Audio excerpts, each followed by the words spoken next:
Hello and welcome to a very special edition of TechRadar Talks. There's not two but four of us on the sofa and we're here to talk about Apple's launch yesterday. They've launched 2 phones, 2 tablets and a TV. What do you think, James? There was a lot to get through, wasn't there? We had the iPhone 6S right at the end and the 6S Plus, no 6C, which was quite interesting.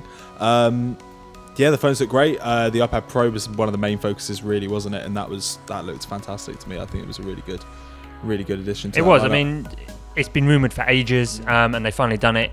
There are lots of comparisons to the Microsoft Surface, unsurprisingly. Especially with that stylus. Apple Pencil. There's a big old pencil for a whole $99. Duncan, what are your feelings on a huge iPad?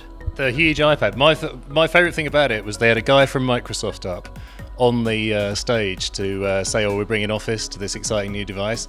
And they basically rinsed the guy, said, nobody has ever made a tablet like this before. Nobody's ever made a tablet with the word Pro in its name. Nobody's ever made a tablet which had a clever clip-on keyboard that would, in classic Apple style, they said this will revolutionise the way people type. Yeah. It's a keyboard. And we've also made a stylus, but we're going to call it a pencil. But it did seem like, as styluses go, that was by far the coolest stylus that I've seen. But I don't know. It wasn't. I would rather use a laptop personally. That was the main thing. I came away thinking, it's so tantalisingly close to being a MacBook with a touchscreen, and that would be better. So I think like 2017. I reckon we'll see that. 3D Touch is interesting. It is innovation. Apple technically aren't the first to do it on a phone. The Huawei Mate S was first last week, but because Apple have done it, it's going to be bigger and better. And obviously on the Apple platform, it's going to be in a lot more hands a lot more quickly. The issue is, it is the early stages of the technology. You've used it on the Mate S. Did you find it actually added extra functionality? Huawei haven't done as much with it. No. It's just more showing it off. It's nice, but it's not at a useful stage yet. So there's also the live photos element, which is that kind of like Harry Potter kind of thing. It's a little bit gify. They didn't really explain that much of what it can actually do. I don't know if they repeat or anything. What did you think of that? I thought it was kind of like a GIF generator. That seemed like, because they were using very artistic, very nice images of like traffic moving through Manhattan and lovely children. But I do kind of picture people gurning into the camera and creating little looping GIFs as being maybe its main use. There's going to be a lot of internet stars and stuff that start using that kind of thing. I mean, I also thought maybe this would be a thing a bit like the parallax background they tried a few years ago.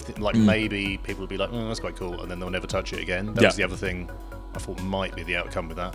It does feel a little bit like what we sort of castrated Samsung for a few years ago on the S4 and the S5. Their sound and shot and their very similar GIF generator. They were manufacturers experimenting with features within the camera app because people like cameras on their phones, but essentially don't get used that much. So it'd be interesting to see if Apple's sort of simpler implementation of it will help that technology grow, or if people really don't care.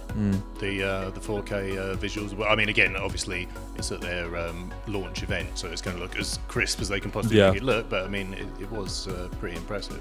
Again, but it's not as impressive as, Sony have been doing 4K on a phone since the Xperia Z2 2 years ago. So it's taken a while. It was about time for Apple to sort of step up, and hopefully next year with an iPhone 7 we'll see a QHD or 4K display on the phone, and then you can really experience that playback straight on your device without having to shell out for a 4K iMac.